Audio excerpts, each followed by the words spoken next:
All right. Episode 13 from Friday the 13th of the third month. It's a crazy day. And welcome to the podcast, Shudra. Second episode. Thank you. Pleasure to be back. Hey, it's I great to have thought, you. seeing as we're talking about agorism, I thought I'd wear the Boogaloo shirt just to keep the tone going. Oh, I should go get my Hawaiian shirt. This should be perfect. You can hit pause, can't you? That's actually a good idea. Forget it. There we go. And poof, I have a Hawaiian shirt on.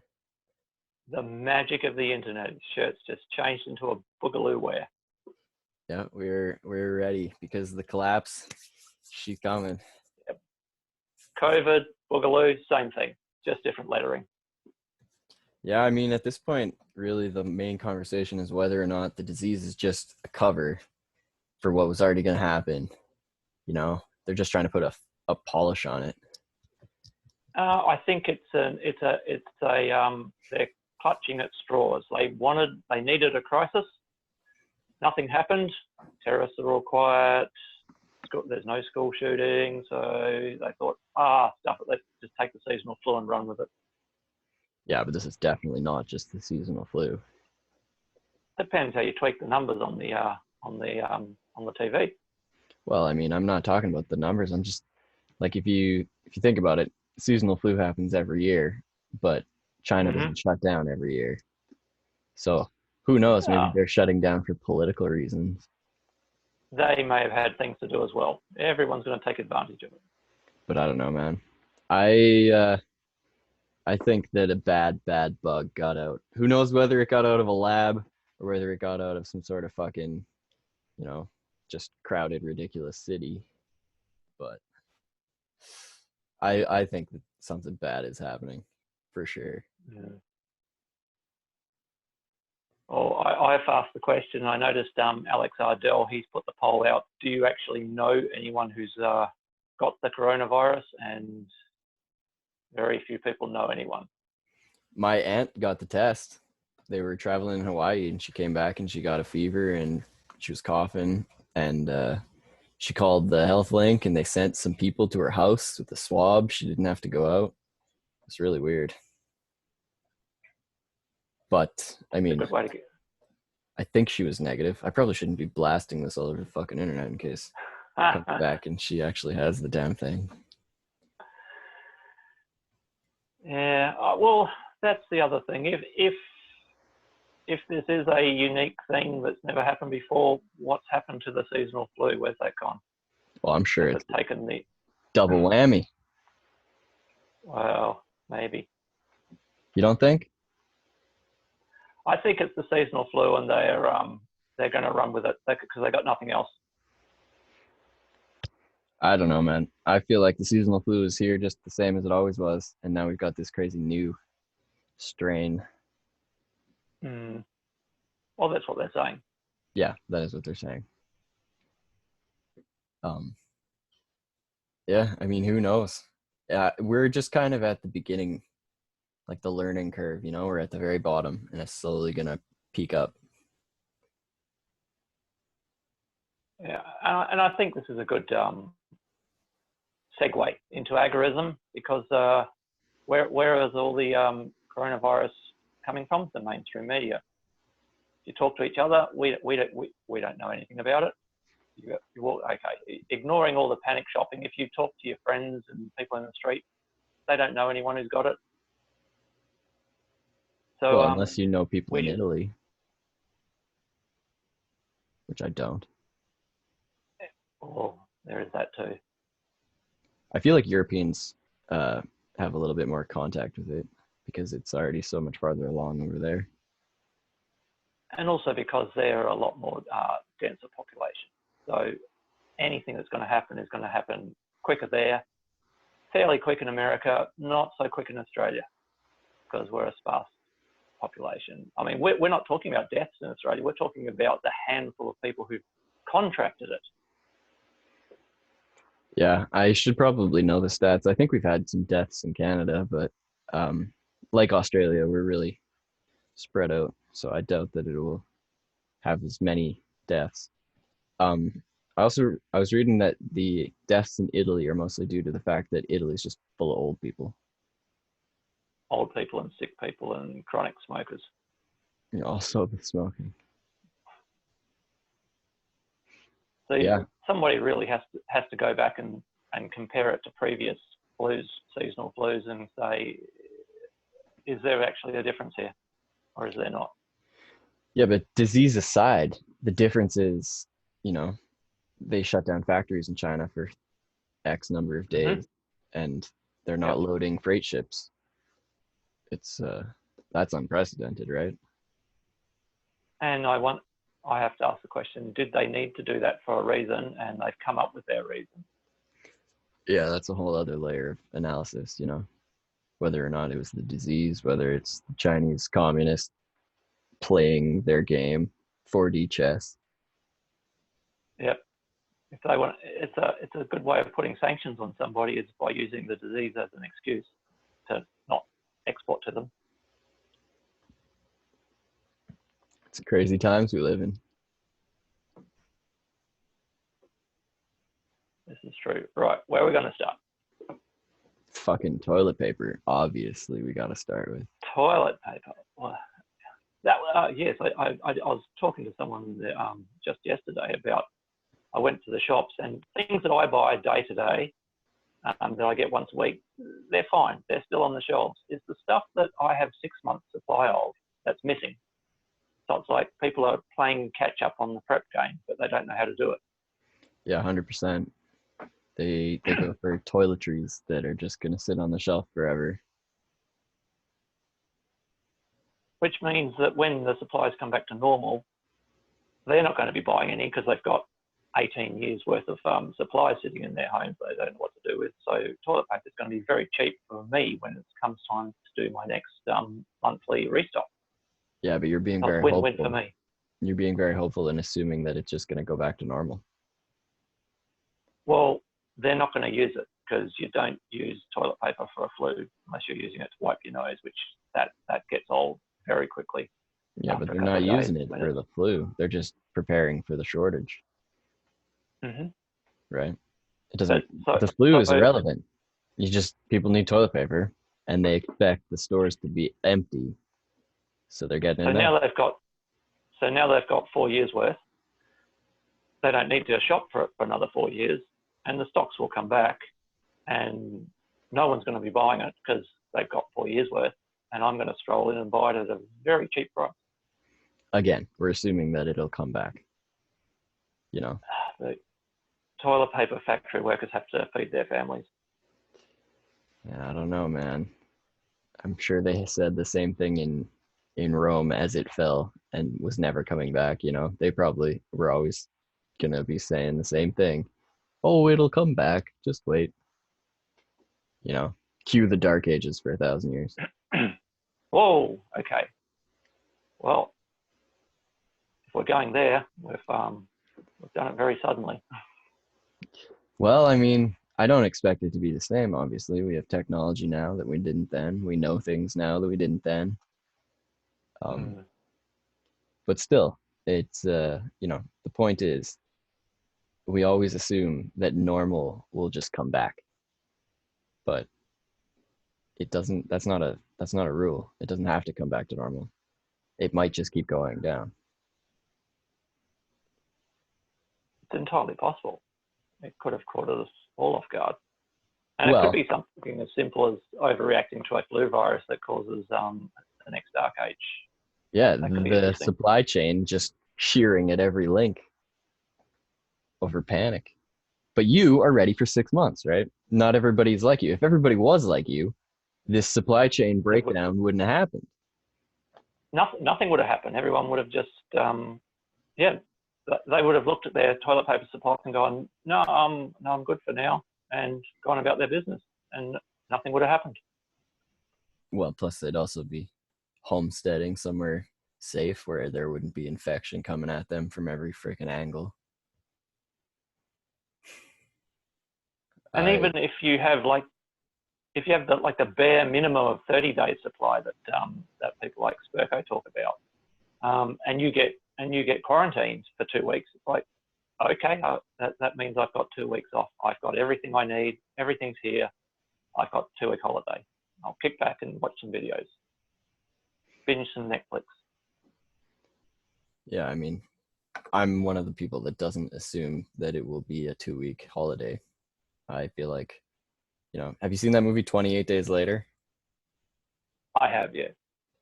I feel like we're at the beginning where they start counting the days, and in 28 days, it'll just be a ghost town. But again, if everyone had 30 days supply of everything and they were quarantined, they wouldn't panic. They'd go, oh, okay, I got 30 days, 2 weeks is easy. Well, so even if it was much worse than what they're saying, everyone would do it calmly, because they don't have the shortage at home. They don't have 1 day's supply of everything in their pantry. and So you can spend that 30 days preparing for day 31, right? exactly. What do you do after if it doesn't come back? And if it's just the flu, you take your 2 weeks off and you're better, and you come back to work. And if it's something much worse, then, like you say, you've got 2 more weeks after the 2 weeks when you look at the news and go, oh God, the society's broken down. Well, now I have 2 weeks to think about what I'm going to do next. So still there's no panicking. I mean, when I saw that the Americans are hyperinflating their economy, just printing money, I feel like this is a real thing, It's not just the flu. Yes, that's very different to the flu. That's the response to the flu was always going to be much worse. And I saw that QE infinities kicked in, and they weren't shy about saying it, that they're just going to print as much as is needed to bounce us out of the hole. Which, if it doesn't cause hyperinflation, is certainly going to kick it up a lot. Yeah, who knows? I mean, I always just think, oh fuck, we're in 1920s Germany, and in a couple weeks I'm gonna need $300 to go buy a loaf of bread. Right? As soon as I hear that they're printing money, I just go to the worst case possible. Yeah, the first thing you have to buy is a wheelbarrow to replace your wallet. Yeah. Well, Venezuela, I guess, is a much more recent example of that, right? Mm-hmm. And they're a well-to-do country who depended on trade and fiat for their day-to-day business. And then when that fiat became worthless, it all descended into chaos. They didn't know what to do next. A lot like ancient Rome falling. I bet you a lot of people had a whole bunch of Roman coins that they couldn't use, Mm-hmm. And then the chaos. Now you've got people in suburbia and in the city who don't have a garden, don't have any more than 2 days supply of food, and now their money's worthless. So how do they get more? They don't. Yeah. I mean, do you go to work? That's the craziest thing. Like, what if you have to go to work, but the people around you are going to give you, the crazy monkey flu? I don't know. These are all the levels of breakdown, right? First level, they shut down China. The second level, all the things that get their stuff from China run out. The third level, people start freaking out and they don't go to work. So we don't even make more. And then you start looking at these different levels, and you think about all the libertarian podcasts that have been telling you exactly what you should have been doing 2 years ago to avoid all this. Tom Woods says you should have been working from home with your own podcast, making money over the internet. I just recently realized that this frickin' podcast that I'm doing doesn't pay you if you're in Canada. So this is just it's an amusement. No, it's the first step. Absolutely. As Jack Spurko would say, just hit record and do the damn thing. Yeah, it's a good step. It's if nothing else, it's practice, right? Practice for when you do work out how to monetize it, which will come, which will come. Yeah, it's just that Anchor app. I didn't realize that it was just for America. Maybe one of my American friends will help me set up a bank account down there that I can use. Pretend I'm not Canadian. Or well, you shouldn't be using the other platform to depend on for your money. That would be like using that's like your YouTube enablers. They're being paid by YouTube, and then the next day YouTube decides, no, we're not going to pay you, and then what? It all falls apart. I mean, I'm not doing this for the money.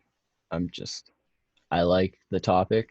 I feel like people should talk more about agriculture and agorism and anarchy and the death of society, you know, especially in these days. It seems relevant. And not so much the death of society, the death of the current society, which is Yeah, wrapped up in corporations. absolutely. Just We need, the weird fake game that is currently going on, you know, where they pretend that there's rules, but it's just rules for you and they don't follow them. we now need to have the new society where it's just us, the people, talking to each other Yeah. and interacting with each other and ignoring the people who want to control us. And if one of us prints $1.5 trillion, it's not okay, even if it's Well, the government. I think if one of us did it, the others would just laugh at them. They'd be like, well, what are you going to do with all that now? Yeah, I don't want it. exactly. You can't, well, I mean, I guess you can print 1.5 trillion garden plants. That's just gardening, you know? Yeah, everything else comes into it as well. You've got to now start to exchange your gardening with someone else that you don't have and they have, and you're going to give them something that they don't have that you have. And that's how it all begins. The market is That's how the alive. agorism begins. Yes. So back to coronavirus. You were talking about how agorism would have, I mean, obviously, like Tom Wood said, be more self-sustained, be more isolated. You would have self-isolated even before it came, because you're at home. You're at home earning your money. You're not exposed to anyone. If you have to be quarantined for 2 weeks, nothing changes. You might be a bit look a bit like a wreck when you're doing your podcast, but you'll still be able to do it, What do you and you suggest? won't be. If I had the flu, I probably wouldn't be happy about doing a podcast. Oh, me neither. Me neither. Uh, I fucking hope I don't get sick. But if I do, I'm young. I'll be all right. You know? And you also need to be in a position where you can stop working for 2 weeks and nothing financially terrible happens to you, which is probably a good segue into my personal manifesto on agorism. And I'm sure everyone's familiar with my 4 bullet point. The 4 Eliminate rules. all debts, grow your own food, develop your side hustle, and explore non-fiat means of exchange. Speaking of non-fiat means of exchange, Bitcoin. It's just making me cry these days. That's because no one's exchanging it. That's the problem. What do you think the reason that dropped so far is? Is it because everybody's selling Bitcoin for their US dollars? It's because it's a speculative commodity. Everyone is using it to get rich quick, get their Lambos and do whatever it is you're supposed to do to get to the moon. They're not using it as money, which is one of its purposes. It's like whenever you go to the shop to buy your groceries, you don't check what your Canadian dollars are worth on the foreign exchange. You just go and do it. Exactly. It doesn't occur to you that it might have dipped. It might have dropped 10% or 20% that day. You don't care. You're just going to buy your groceries with it. Yeah, but even in situations where you are paying with Bitcoin, most of the time they base it off of a fiat price and then you pay the amount of Bitcoin that matches that, right? Like Yeah, because it's a just in novelty. a just in a recent example, I helped one of my family members get $100 worth of Bitcoin, US dollars, just whatever that was worth then. And sadly, they did this like 6 days ago, and if they'd done it now, that 100 US dollars worth of Bitcoin would have been, you know, double or triple the amount of Bitcoin that it was back then. But I guess actually that wouldn't have mattered to them because they just sent it off for something that they were buying, right? So that worked. Mm. That would have worked really well for the person that they were paying for the item if they had done it now when Bitcoin was worth so little, right? Because then $100 US dollar, 100 US dollars would have got them like, fucking a whole decimal more Bitcoin. Yeah, and that's the point.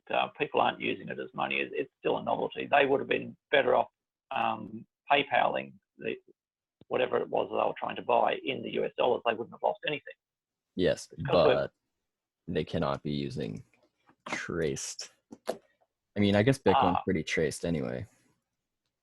It's not the best privacy coin. well, no, and it's also because we're not using it. There's so many things that it can do that we don't know because we don't use it. It's just a toy at the moment, which is a shame because we should have been using it. We should have been using it a long time ago, like we should have been using PGP a long time ago. We should have all gone dark 20 What's years ago. PGP? Pretty good privacy. It's an encryption system for emails and texts and everything. We should have gone dark 20 years ago when everyone was telling us to go dark. Instead, we let them sell all our data. Mm. And I am so guilty of that. I'm exactly in the generation that grew up and just threw every fucking thing on the internet. No shame. Not even any sort of self-awareness. Just, this will be funny to look at a year from now. You know? And even truly encrypted apps like Telegram, you see a lot of news articles about how criminals, the police have broken up a criminal ring and they were using Telegram to communicate their criminal activity. So you're putting in the public's minds a link between encrypted apps and criminal activity. Well, that's probably completely what they want, right? Oh yeah, they if you're not doing anything wrong, you've got nothing to hide. It's their mantra that they're using. They don't want us to go dark and talk to each other without them knowing what we're talking about. Fuck, there is a heck of a lot of people with their hackles up today because the cops in America just shot that kid while he was sleeping. I don't even know if we should go into that topic because it's A, very dark, and B, I know nothing about it. And agorism makes it go away anyway. So we can talk about the problems, which are unlimited, or we can talk about the solutions, which are very small in number to make a very big difference. It's a wise point. We should focus on agorism. That is the entire idea of this podcast. Overgrow the system, not focus on the ways that it sucks. And I would like to start with my first point, which is eliminate all debt. There is actually a reason I have them in numerical order, and they are in order of priority for me, in order of most effectiveness against the state. And number one is don't have debt. And there's so many reasons for that. Speaking of getting rid of debt, if they do inflate the dollar just ridiculously, it will be easy to pay off debt, because you're not going to get your debt inflated. You're still going to owe that 10 grand, but then all of a sudden, you could trade a used car for, well, I guess 10 grand is not that far off, but you know what I mean? Like if money is worth... I wonder if the bank's solution to that is they change the rate. So where you might have been owing might have had 3% on that $10,000, maybe they make it 30%. Yeah, they might react. That's how they get you. Because they can't change the principal. They can't change what you owe, but they can change the rate, the interest rate on it. And that could skyrocket. That could become 300%, 3,000% if hyperinflation kicks in. It's it's a really strange silver lining, like maybe. Maybe when the day comes where you're paying $20,000 to go grocery shopping, we'll all have paid off our debt. Yeah, or your $10,000 debt, once the first of the month ticks over, suddenly becomes $3 million and $3 million. You think, how did that happen? Well, your interest payment was 30 million%. Now you're caught. I don't know, man. It seems like something's about to break. Like And the easiest way to obviously that would make it break. Right then, people would not have that. not have the money to pay off the $3 million principal. No, they would just see that as an attack on them, and they would be like, "I'm done with this. We're gonna boogaloo." Uh, uh, walk away from the loan. Yeah, That would help crash society. But we don't want the boogaloo. That's the last resort. We want to do this like we did it to Kodak and Blueberry. BlackBerry. Sorry. We just want to walk away. yeah. Overtake them with progress. Mm. I mean, when I say boogaloo, I don't mean the Civil War guns up sort of thing like most people do. I just, freedom and, people on farms that don't get taxed. That would be my version. That's true. And not having debt is the first way to do it, because now you don't have to be committed to a certain job because you're making the minimum, so that you can make minimum payments. You can stop working for a couple of months and have a look around and see what you want, because you got your savings and you're just working up your savings. You got no commitments to pay interest on a loan. It gives you a lot more freedom to disconnect yourself from the system, or not even be connected to the system in the first place. Absolutely. It's that's what the Shaolin monks say, right? You're only allowed to become a kung fu master if you have no debt. Sounds like a good idea. And the other point that not everyone sees, that I sort of try to emphasize, is that debt artificially inflates the economy. It makes the economy bigger than what it is, because when politicians work out GDP, it's all the current production of goods and services, but it's also your promise to pay in the future. That's included in current GDP. So your $100,000 loan may have another $100,000 worth of interest that you're going to be paying over the future of it. That still counts as money to the politicians, and they use that in their calculations for how much they can have and how much they can spend. So you are helping increase the size of government by having a debt that you're paying interest on. Interesting. Didn't know any of that. Yeah, it's one that the people don't notice, that I think it's like 10% of the economy is real money, and 90% of the economy, or something like that, it may even be more, is debt, is a promise to pay the money in the future. I freaking hate economics because I don't understand it. They act like there's real hard and set in stone rules, but then they're, however many fucking $1 trillion in debt themselves. And that is money, as far as the politicians are concerned. That debt is money that they're spending. That's why it's debt. So we should at least play our part in reducing the economy by getting rid of our debt, which is the stuff that the politicians use to bomb brown people on the other side of the world. Yeah. If you participate, you are consenting. And you can talk about taxation as theft until you're blue in the face, but if you've got a loan where you're paying interest, that's voluntary taxation as far as I'm concerned. You're giving money to the government, adding it to the system, adding it to the economy that you don't have to, that no one's forcing you to do. Fucking economics. And then they inflate it, right? Which is another sort of tax. Mm-hmm. And that's just an incentive to get debt, because you know that you'll be able to pay this off a lot easier due to inflation in 5 years' time. So it's very tempting to get what you want now, and pay the interest on it, because you'll soon catch up when your money becomes more worthless. And meanwhile, they bombard like 6-year-old children at school with the message that the world is going to be over in 12 years. You know, of course, that kid grows up So, and takes on 30-year mortgages that he doesn't expect to ever have to pay back. mm-hmm. And that's the other thing that people talk about, how, oh, I'll just walk away, or I'll just won't pay it back because society will collapse. That's all very well, but in the meantime, you've artificially inflated the economy, and the politicians are doing bad things with it now, today. Yeah, So yeah. You're paying in the future, but they're you're playing with it now. you're enabling their bad behavior. It's fucking wild. Today, Shudra, I saw a picture of my parliament in Canada, and it's empty.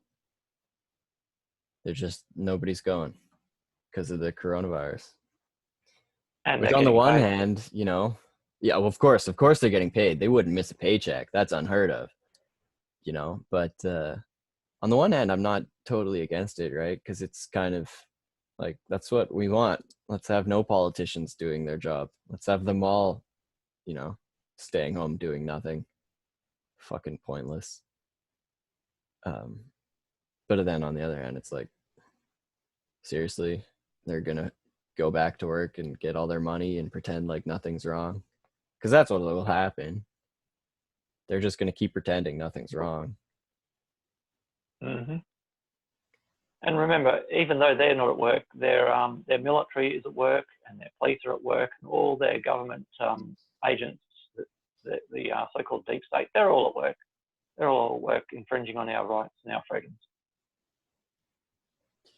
It's The crazy times. politicians don't need to be there every day. All they have to do is pass a law that takes away one more of our rights, and then they can go home for the rest of the year. They've done their job, and leave it to the deep state to carry out those laws. Fuck, Justin Trudeau has a 44% attendance rating, and that's not even including this virus stuff where he's not going to go. He's been there over since he was elected way back, so he's on like year 6 now. 44% of the time he's there. Mm-hmm. He doesn't need to be there. He's got his government agents to do all his work for him. Yeah, He but just needs to occasionally pass a new law. I guarantee you he's not getting only 44% of his pay. Of course not. Of course not. And there's nothing you or I can do about that. Certainly not in Canada.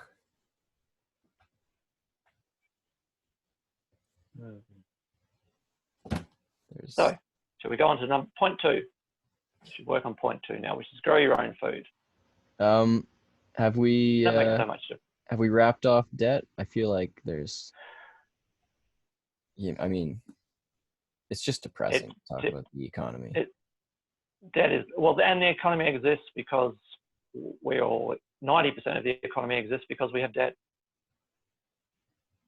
Get rid of your debt and have a look at what the world looks like, 10% the size of it as it is now. Government can't do anything at 10% the current size. Well, they'll just print more money for themselves, right? Yeah, but we're not using it anymore. We've stopped using it because we don't have debt. And the way to use the money even less is if we don't have as much to spend on, like groceries. Hence the second point: grow your own food. Yes. So next, if probably people's mortgages is their biggest expense. What's the next biggest expense? Probably groceries. So let's start chewing away at that expense. You're eating healthier and you're spending less money. So maybe you don't need this job, this high-paying job that's stressful. Maybe you can get a part-time job on the few things that you need to pay for now. So now what we can do is we can start eating into that 10% of the economy that's real money, because we don't need as much money anymore. And it's extremely possible nowadays with all the advances in automation. Like back in the day, you'd need to put in so much time to grow your own food that how could you work a job, right? But now Fuck, you get a couple of grow lights on timers, you get a drip irrigation system. You can be growing food while you're working a full-time job. And also the reason you're working a full-time, the reason you don't have time to buy food is because don't have time to grow food is because you're working a full-time job to pay for the food that you now have to buy Yeah, to because pay for you the don't have house that you time to grow need it. to go to the job. Yeah, yeah, because you've got the full-time job to pay for all this, you don't have time to grow it. So it's a vicious circle. It's a trap, right? Agorism is the It's way to get your leg out of the trap. yes, yes, and the trap is so easy to fall into and almost impossible to get out of because you're now working to buy the food that you don't have time to grow because you're working. Yeah. And that can be almost impossible to get out of. By design, they put you in the trap when you're a child.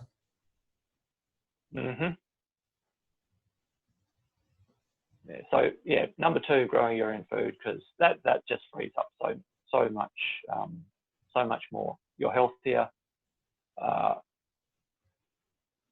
You don't have as much money that you need to spend. Yeah, it's like printing your own money, It very much is, especially if you're doing the seed saving. And along with grow your own food is your food storage, your copy canning, and your other food storage. So you've got your 30 days or your 90 days or your 6 months worth of food. And the good thing about having that is now you're not buying food because you need it, you're buying it because it's on special. So now you're paying even less. You're paying even less for your food. Yeah, watch the weekly flyers, go buy things that are on sale. Never pay full price for anything. And also you're not paying current prices for the food. You're paying for the food that it cost 6 months ago on sale. Because you've got 6 months worth, you're always buying 6 months behind is the actual payment that you're paying for the food. So you're beating inflation to an extent too by sitting 6 months behind the curve. I mean, I guess, but you still have to. Well, no, I guess you're right. You don't have to go shopping today because you're good for 6 months. So you're waiting for that special to come on. But that special is going to be, because of inflation, that special is going to be a little bit more than it was 6 months ago. So you're sitting 6 months behind. You're sitting 6 months behind inflation by having 6 months worth of food, as well as taking advantage of the specials. But there's also the fact that that's a sort of situational thing. Like a lot of people, I mean, obviously the response to this will be, well, then don't live in a city. But still, a lot of people, they're in a shitty little box apartment where their pantry is like 2 feet by 2 feet by 2 feet, and they can only really store enough food for a week. But I wonder about that because such is the trap, though, right? I've got 2 I would call them average sized pantry cupboards out of my 6 months supply of food. It's not as much as you think because what you're buying is the stuff you can't grow. So it's a lot more concentrated, it's canned, it's tinned, it's in a box. And all it's doing is adding to the stuff that you grow. And if you're in an apartment, you've got a balcony. You must have a balcony. Surely you've got a balcony. And I've seen pretty impressive vegetable gardens on a balcony. And that's also sort of regional, right? Because up here in Canada, there's the added aspect that, yeah, it's all well and good that you're growing your own food in the summer, but in the winter, you need a stored harvest that's going to last you past Christmas. Or you need one of those indoor grow towers that Spurko was talking about the last few weeks with his grow lights sitting on the racks. Yeah, but that's never going to produce the actual, like that's cool for some things, lettuce, strawberries, all that. But if you're getting down to like meat and potatoes, it's you'd need to devote all of your indoor space to feed yourself, I think. Vertical towers are cool. One thing. Sorry, what? Yeah, meat's the one thing where you're going to have to go out and buy that. But That's it. I mean, you can do Aside rabbits from the sea inside and quail, and quail. you can put quail. There's many stories of having quail in a wardrobe. People who've made a business of producing quail in a wardrobe, but that's getting very extreme into the self-sufficiency. If meat is your only purchase because you've got your grow tower with all your salads, and meat and salad is pretty much covering your nutritional requirements, that's one thing. You're now buying one thing plus your seasonings and so forth. That your food bill is tiny. I mean, you can grow pepper inside, I think. I've never grown pepper, but seasonings are something that indoor horticulture is actually probably pretty well suited for, right? You pretty much need rows and rows of like a greenhouse sort of area to do like potatoes and carrots and tomatoes and etc. All the things that you go out and buy as produce, depending on your region, right? Well, if it's indoors and it's in your heated apartment, it doesn't depend. It no longer depends on the region. If you're in the vertical grow tower, will grow anything, anytime. Yeah, but most of the time when you talk about it, it's like you start the things indoors and then you move them out for the spring, right? That's how you use indoors to expand your growing season. It's not going to replace the growing season, except for some small things. Microgreens are very nutritious. That's true. If that's what you're, and your lettuces don't get too big to stay on the tower. Lettuce can stay on the tower. But microgreens are a heavy input thing. You can't grow the seeds for your microgreens in a microgreens operation, right? So you're probably ordering them off eBay or something like that, Amazon, or from your supplier. But that gets back to the point. We're not trying to go 100% off grid. We're reducing. We're growing our own food. Even if you grew 10% of your own food or 20% of your own food, you're having an effect on the system. If everyone's doing that, they're reducing the distribution and food production system by 10 to 20%. And they're expensive. Making a difference. And they're expensive. Oh, hello. He decided to come bombard me with cuddles. Go away, Milo. Not now. That's my mom's cat. Co-host, though. No. Where is my co-host? Come here, Poop. She might be upstairs. Oh, no, there she is. Okay. Come here, Winnie. Oh, she's stretching. She was asleep or something. Come here. Come up. You fool. This is my beautiful co-host. Have you met my dog? I've heard her a few times on your intros.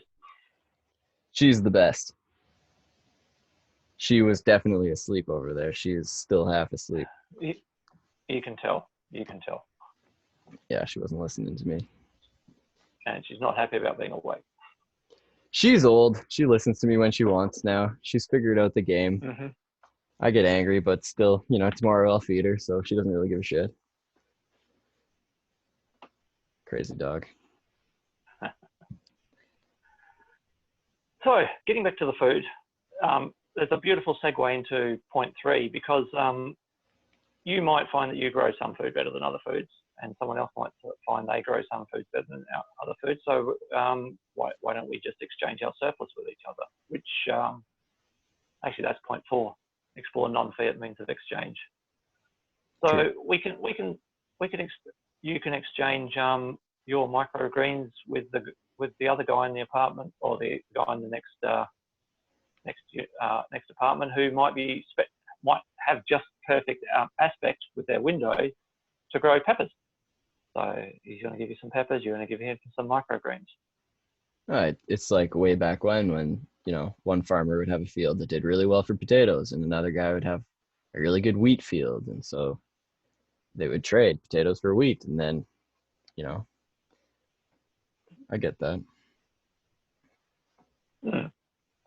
I guess point 3, which is develop your side hustle. Your side hustle should be the thing that's paying your bills when you're in quarantine, stuck in your apartment.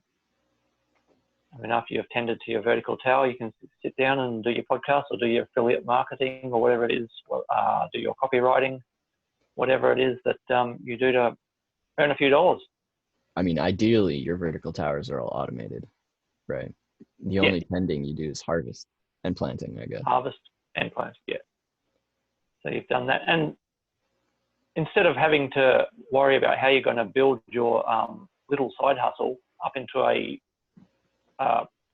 full-time job, the other way of looking at it is how do you get your expenses down to meet the few dollars that are coming in on the side hustle? Exactly, which goes back to point 2, grow your own food. Mm-hmm. So maybe you don't need a $30,000 a year full-time job. Maybe you can get away with $10,000 a year because your expenses are so low. Then comes the government. It's getting hard to find you at this stage. And is it worth their effort? It will be worth their effort if 90% of the population started doing that, but by then it's too late. Yeah, they've lost 90. They've now lost 90% of their income to be able to chase you.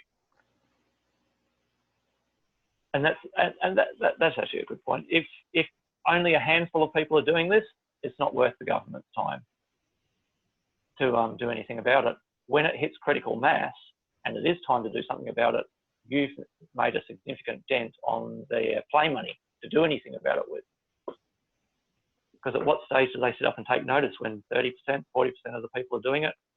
Well, now their economy has just lost 30% or 40% of their play money. So now it's not so easy to do. It's not so easy to do something about it.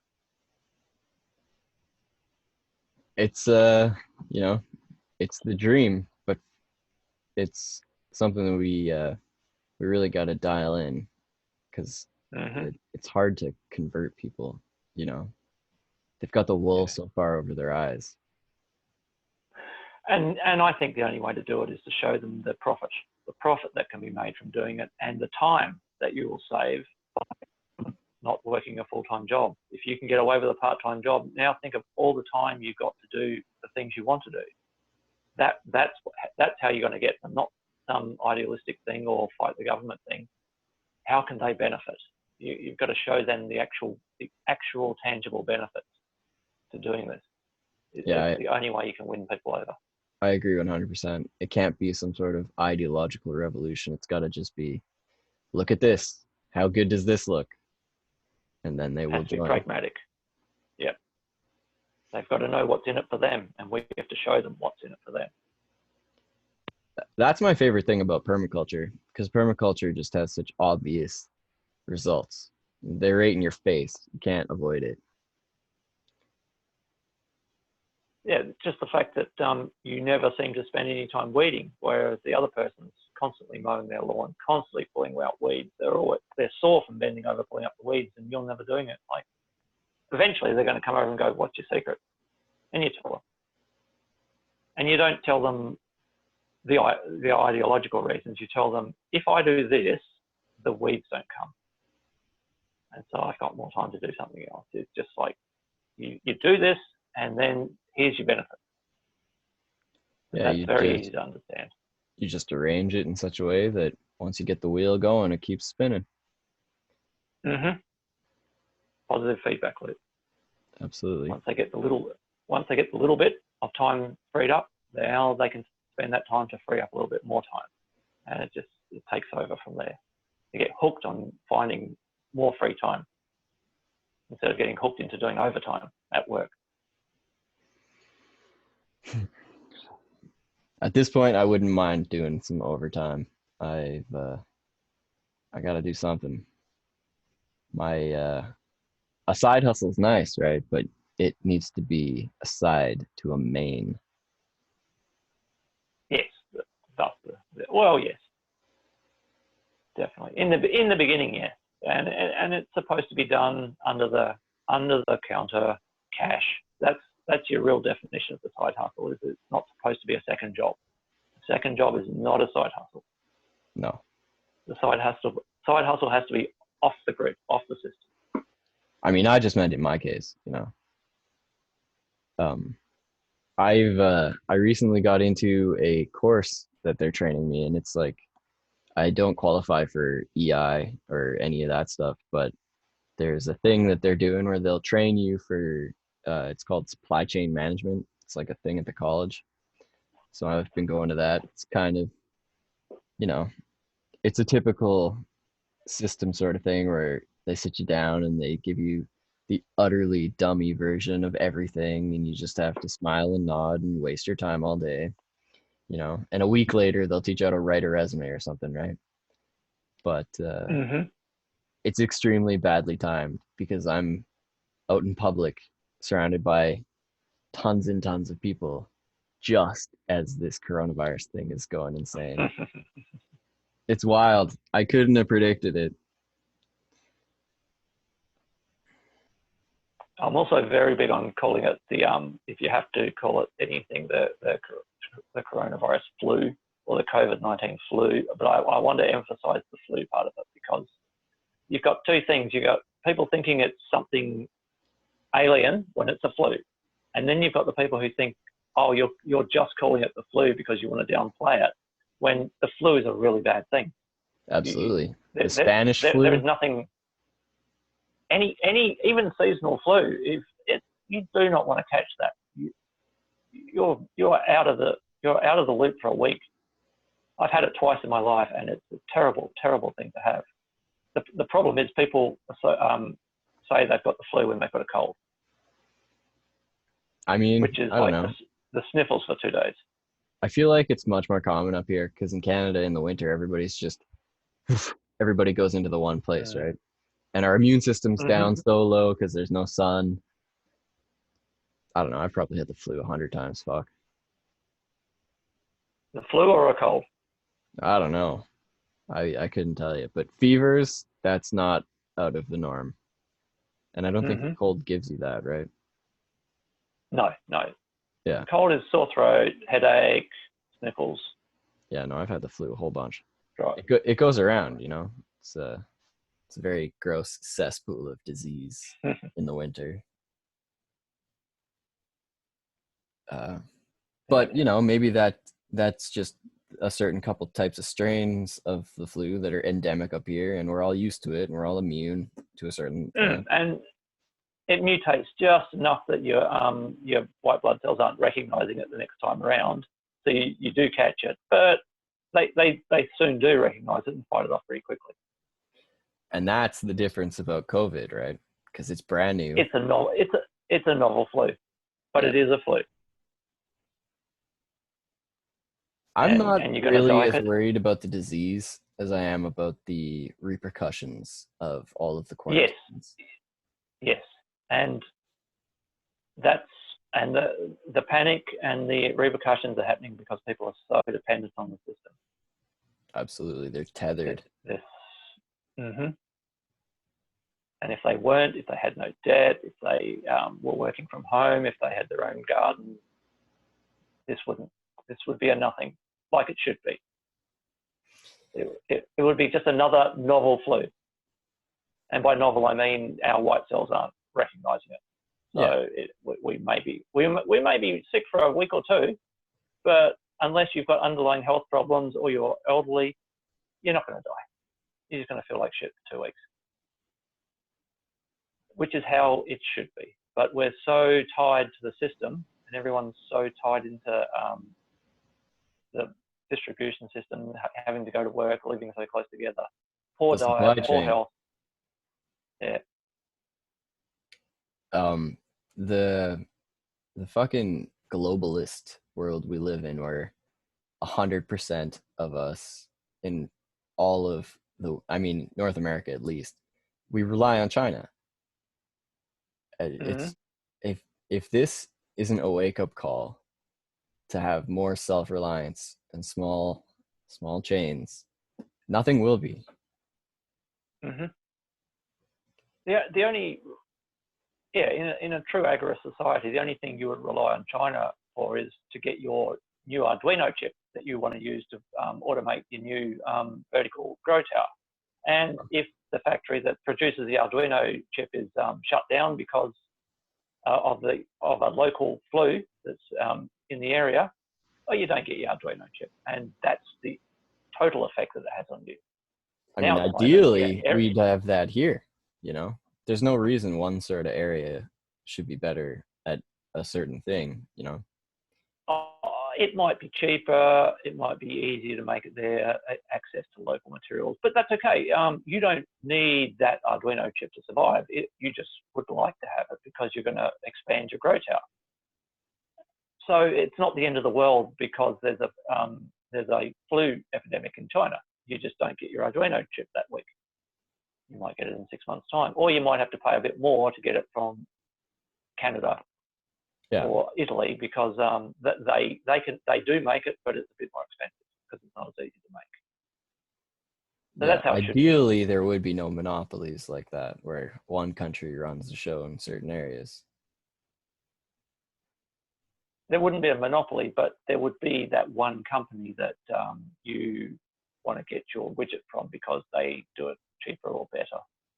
Yeah, their customer service is better. Yeah, so they're the popular one, and if they have to shut down their factory because there's a flu epidemic, the less popular ones have suddenly they see their sales go up a little bit, and that should be the total repercussions of a flu epidemic.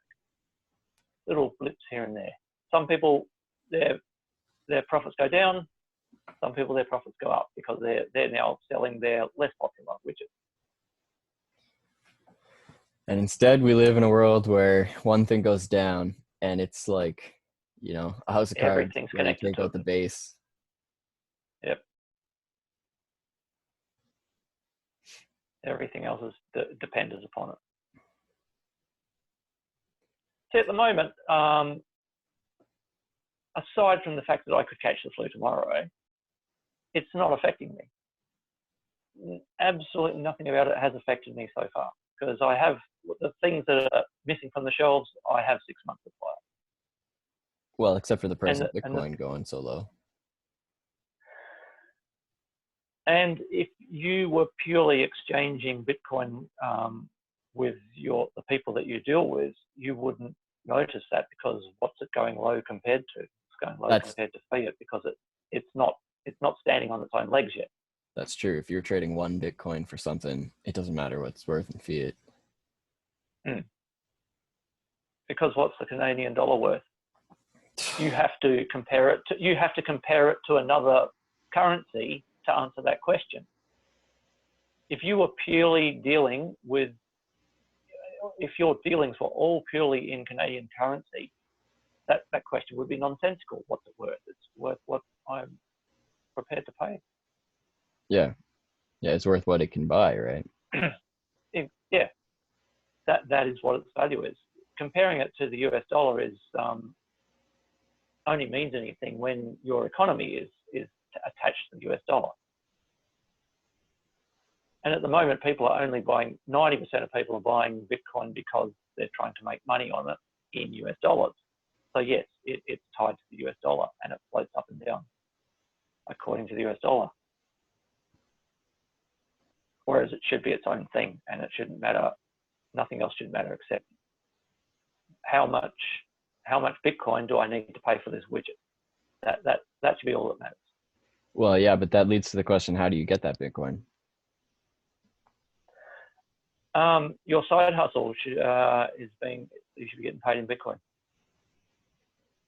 Ideally, your side hustle is paying you in Bitcoin rather than fiat. That's the perfect scenario. So now you're getting a trickle of Bitcoin in, and you're buying something in Bitcoin. So you're earning your money, you're earning your wages in Bitcoin, you're spending it on things in Bitcoin. Suddenly the dollar's sort of disappearing from your world, and you don't care what the Bitcoin is worth anymore. You just care what is Bitcoin is worth what the work I've just done, and Bitcoin is worth the thing I want to buy. Gosh, it would be crazy if this podcast would pay in Bitcoin. That would be ideal.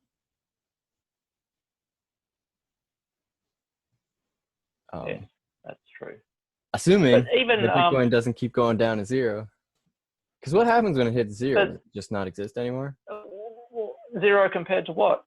Zero compared to the US dollar. Again, it's the That's a good the point. the 22 million bitcoins. They're still there. There's still 22 million of them. Nothing's changed. You're just comparing it to something that is now worth a lot more. If you I ignore the thing that it just went to zero against. I just think about it like the stock market crash of 1920, right? Where Mm-hmm. they just went through the floor, kept going, and didn't Yep. exist anymore. Yeah, nothing changed. The amount of money floating around was still the same. Just people's perception, people's idea of what was going on changed. People's ideas changed overnight. Nothing physically changed.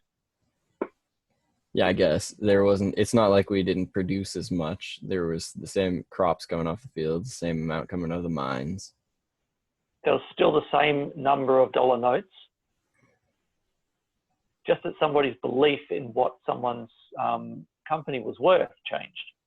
The company was still the same. Your belief just changed overnight. That's all that happened. It's all such a facade.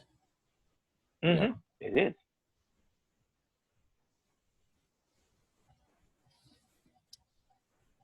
But it is a fake situation that we are currently stuck in, which leads us back to point 3: develop your side hustle. And also, one clarification on point 4, when I say explore non-fiat means of exchange, I don't hate on fiat. If it's the physical note that you're holding in your hand, that I have no problem people exchanging dollar notes with each other, or a currency, government currency with each other, because that is such a better alternative to debt. Right. Yeah. It's just better than credit. Credit, invisible money is not so good. Digital money I don't like, but the actual physical paper that you hold in your hand, I've got no problem using that to exchange with each other. That's as good as non-fiat, because there's so little of it, 10%. That's totally crazy to it's crazy to think about the fact that digital money in the form of a credit card is less stable than Bitcoin, because Bitcoin there's always going to be 22 million or whatever Bitcoin, right? And the only fluctuation is its price based on fiat. But if you have $19,000 worth of credit card debt, and then the economy does tomfoolery, and all of a sudden it'll take you 10 times longer to pay that off. That's less stable than Bitcoin. Pretty much, and it's because it's uncapped, it's unlimited. It's not about the Fed printing as much money as they want. They're just typing zeros into a computer. That's all they're doing. There's typing zeros into a computer, and suddenly another $1.5 trillion appears magically out of nowhere. A potato will always be worth a potato. And one Bitcoin will always be worth one Bitcoin, which is 1/22 millionth of the total number of Bitcoins. It will always be worth that. Comparing it to a dollar, which is infinite in size, is meaningless. I'm not savvy enough about the economic side of things to understand how this relates to the Bitcoin price plunging so far, but they did just inflate the dollar, right? So that had to have had an effect on what Bitcoin was comparatively valued against it. If you magic $1.5 trillion out of thin air suddenly, just by typing a number into a computer, yes, Bitcoin is going to plummet compared to it. The same with the Canadian dollar, same with the Great British Pound, same with the Australian dollar. Yeah, if you're comparing the Bitcoin to anything other than another Bitcoin, you're going to have a bad time. You're going to be disappointed. Are you really into the cryptocurrencies, Shudra? No, and that's why number 4, and that's why number 4 is phrased ambiguously as non-fiat rather than cryptocurrency, rather than Bitcoin, rather than BTC. It's like, just have a look, spend $50, spend $100, get some, exchange some, see if you can buy a cup of coffee with it, see if you can send it to somebody else, buy someone's book who's offering their book exclusively in Bitcoin, buy that, and go, okay, I get the idea. Have it on your wallet, and it sits on your wallet. It'll sit on your wallet forever. Hold it. I was given some when I started that GoFundMe to start up my microgreens business, and try to self-employ myself. One of my friends from Anarchy Twitter, they got me all into the cryptocurrency. They ran me through how to figure out blockchain and all the apps you need, and they gave me my GoFundMe in the form of Bitcoin. And so I've been playing around with it, and I mean, it's quite amazing. I don't think I would ever want to spend it on something though, because I like to keep it. Then it's losing its value of what it represents. Yeah, you want it to be a token. I think the most important thing you can do with your Bitcoin is buy something with it, and go, oh, okay, that worked. I just bought something with something that's not the government issued currency, and it's come to me, and the number in my app, my Bitcoin wallet is a little bit smaller, and now I've got this thing I'm holding in my hand. That's a very powerful learning tool. I think just holding onto it is defeating the purpose of having Bitcoin. I think that's a little bit along the road from where I'm at. Right now, where I'm at is I'm just trying to wait for it to be worth more so that I can take the gleanings and spend that, It's that, and that's making it become a speculative asset, which is what the government would like it to become. They want it to become a novelty. They don't want it to be used to replace them. Yeah, I suppose. I don't know. I am not in any way very well educated on this. Having said that, I don't think it has to be the solution. I think converting over to Bitcoin is not going to solve our problems. And that's why I have it at number 4, because I think there are much more effective ways of dealing with the current situation than everyone just exclusively dealing in Bitcoin. I think Bitcoin, if anything, will be something that we can pick up and start using after we've done everything else. I like old-fashioned bartering. I like old-fashioned bartering where somebody grows 10 pounds of tomatoes, somebody grows 10 pounds of potatoes. They trade, and both of their needs are met. Very limited. Yeah, it's extremely limited. That's why they invented a currency to, And especially when you've got that guy living in Germany who makes the Arduino chip that you want. Are you going to send him a bag of potatoes in exchange for his Arduino chip, or are you just going to transfer a little tiny bit of Bitcoin over to him and he mails up the chip to you? That's where the token comes in. And all it is a ledger in the end. It's just an account keeping method, so that you can say the Arduino chip is worth this many Bitcoin, my bag of potatoes is worth this many Bitcoin. Once we get them looking the same, we can work out how to do our exchange. And one of us is going to use our product and the other one's going to use Bitcoin. It's so much easier because he probably doesn't want potatoes, but somebody else wants potatoes who doesn't have Arduino chips. Exactly. And we're talking about the birth of currency. Back way the fuck when. Ancient Rome? Do you think the Romans invented coinage? I think it'd go back. Yeah. It's probably older than that. But if they didn't invent it, they definitely pushed it everywhere. Maybe the Chinese invented it. I think as soon as you start, it starts getting too difficult to barter because you're not sure, because you don't want that. They want your thing, but you don't want their thing. That's when money started. That's when an IOU started. Some way of keeping tabs of who owes what to who. That's where money started. That's interesting to think that possibly credit was invented before a currency. It's quite possible. It's quite possible that people were just keeping in mind, that's right, I owe him something because he didn't want what I wanted. So, but then you get something off somebody else and go, oh, I think he wants one of these. So you give it to him, and everything sorts itself out. And once that got too complicated, we started using clay tablets to keep tabs on what's doing what, and eventually coins. Coins were money was inevitable. It was discovered, not invented. How do you feel about people that keep gold and silver?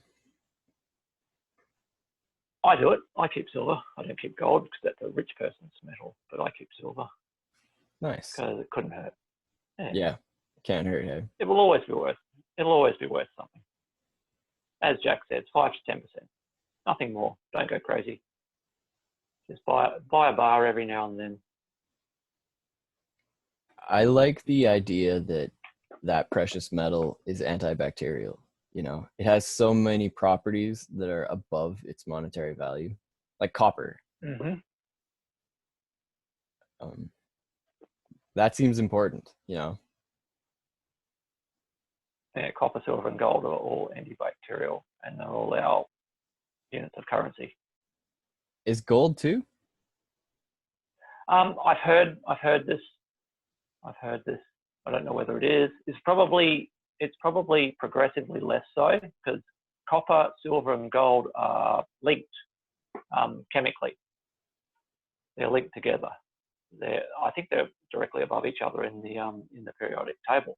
So they're different versions of the same element, which is a terrible way of explaining that because they're all different elements.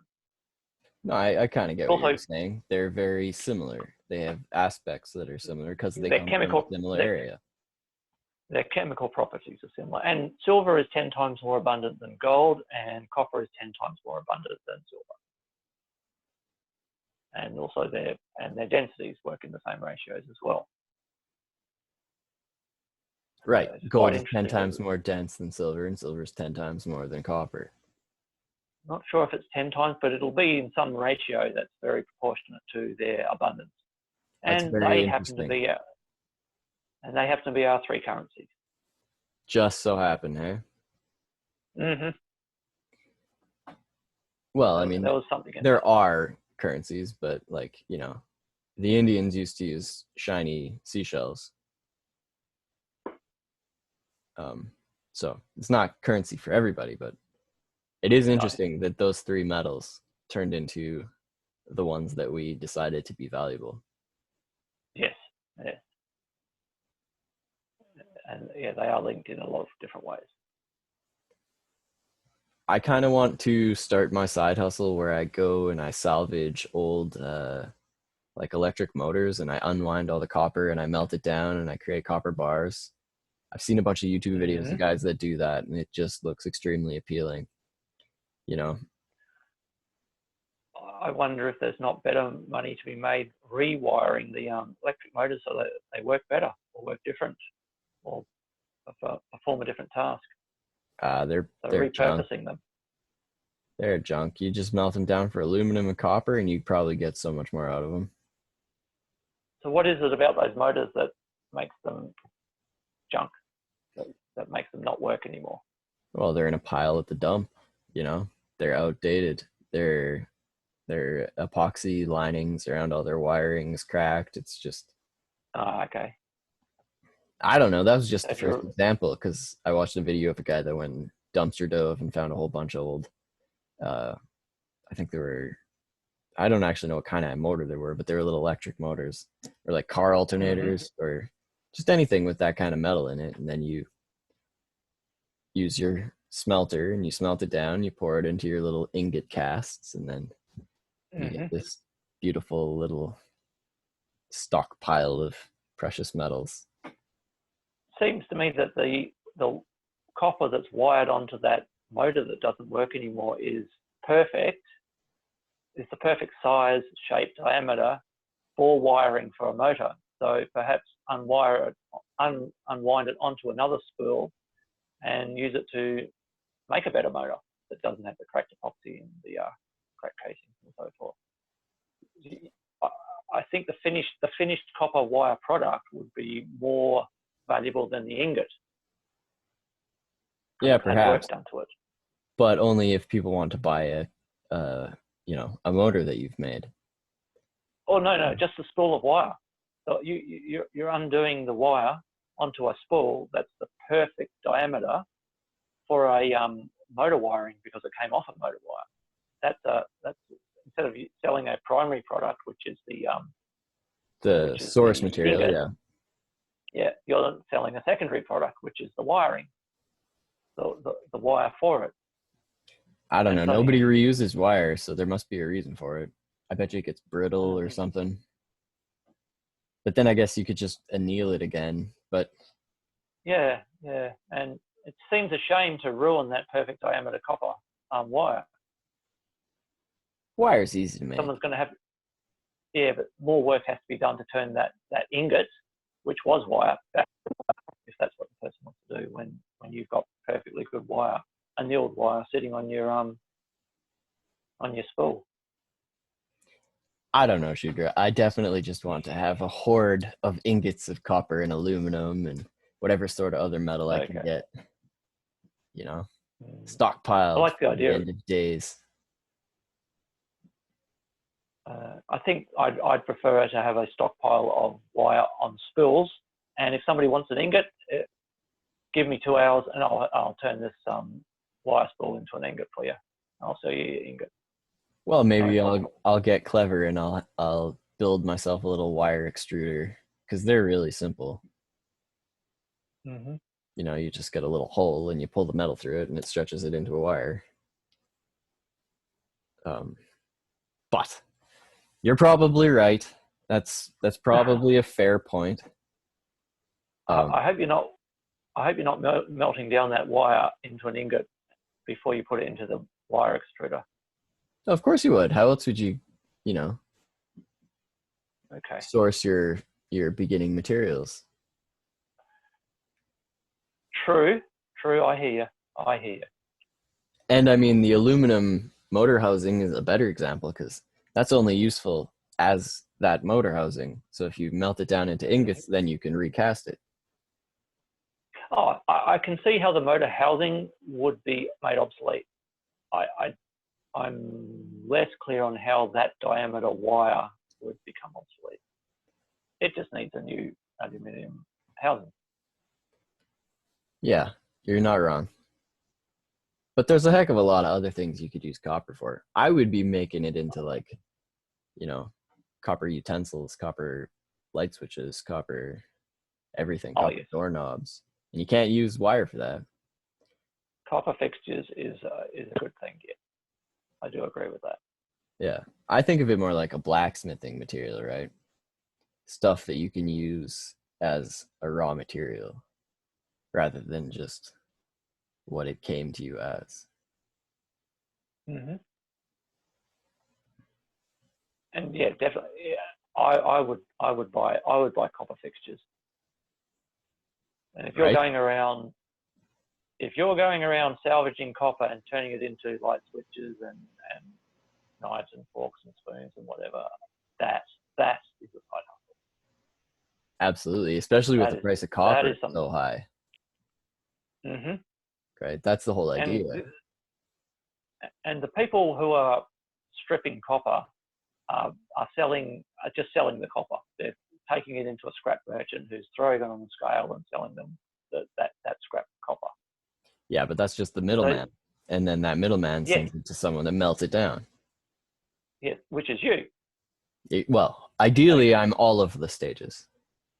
Yes, but even so, if you become good at your craft from the scraps that you've found, the stuff that you've salvaged, and you're starting to sell your items and making a bit of money, your next step might be to spend less time salvaging and more time casting or forging.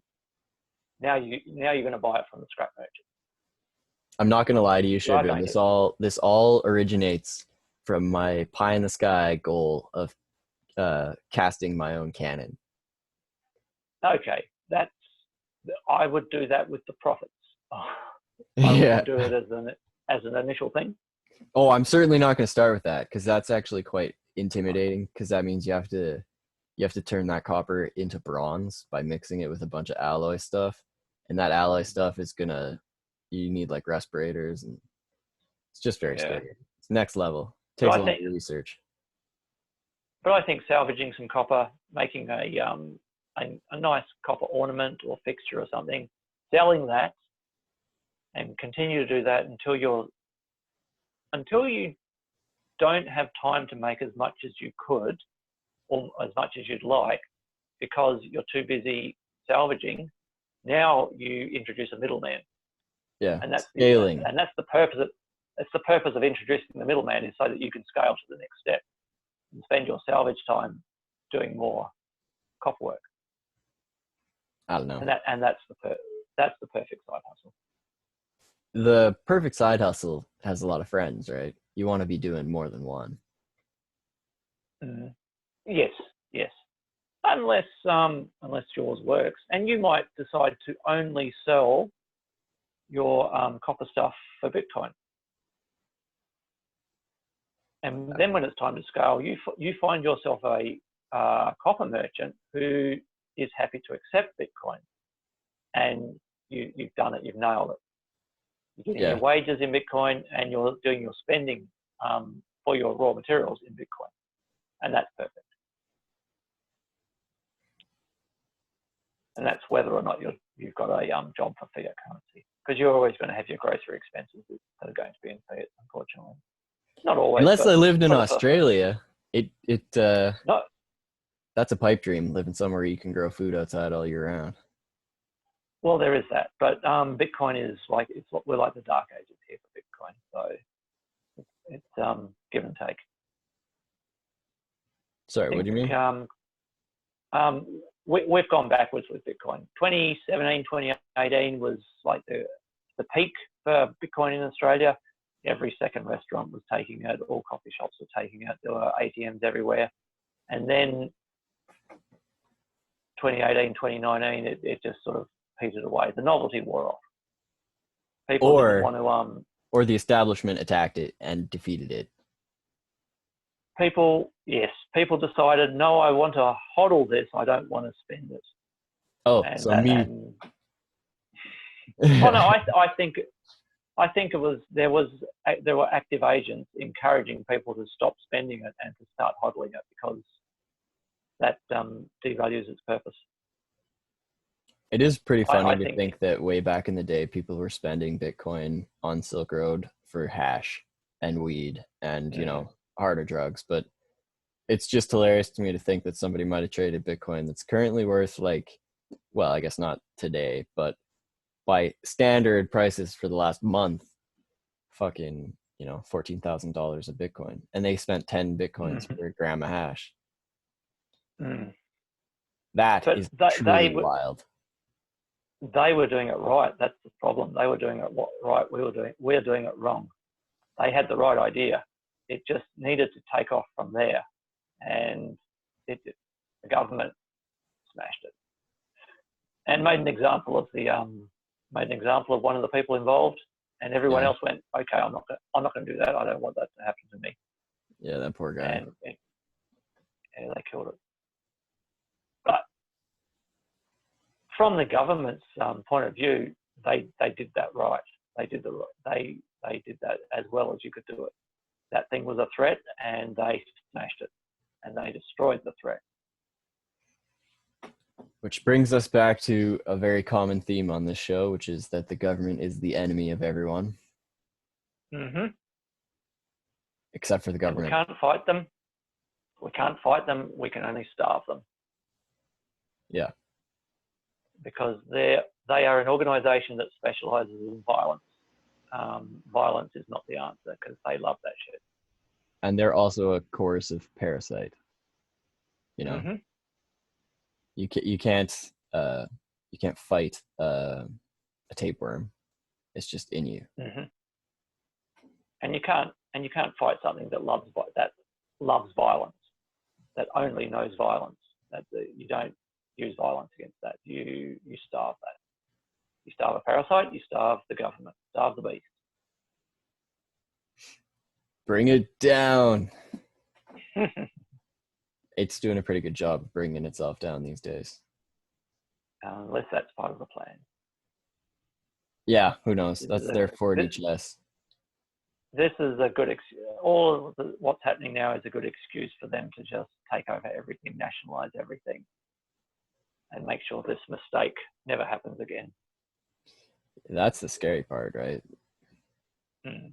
While everybody's cowering and afraid of the disease and not leaving their houses, in This comes, is when you're this is when you're most likely to say, "Please help me. Please help me, government. I'm scared." yeah, And they'll go, "Yes, yes, we will help you. We would love to help you." just like after 9/11. Mm-hmm. Never let a good crisis go to waste. And this one's global. This one isn't local. This one's global. And they're going to And be only too happy to help. and maybe that's what they want. Maybe they want the global power to get stronger. Mm-hmm. I don't know. I kind of have retarded hope that it will lead to, decentralization, increased Uh, self-reliance. I don't think it will. I think that's the solution to what they're going to do next. We have to do that ourselves. Well, but that's what I mean. Like, I'm kind of hopeful that that'll happen organically because people are watching the just the utterly embarrassing display of them pretending that they're in control, but totally not controlling a single thing. Do you know what I mean? Mm-hmm. Mm-hmm. It's like that old story about the emperor having no clothes, but Yes. everybody just doesn't tell him. Like that's our government. They think that Yeah. they're almighty, but everybody can see. They've just made it illegal to talk about his clothes. That's all. Yeah, And yeah, music. exactly.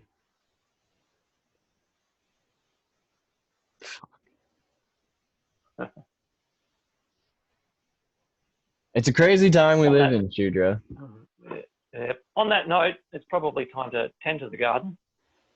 Is it the daytime for you? It's the middle of the goddamn night. It is. It is noon.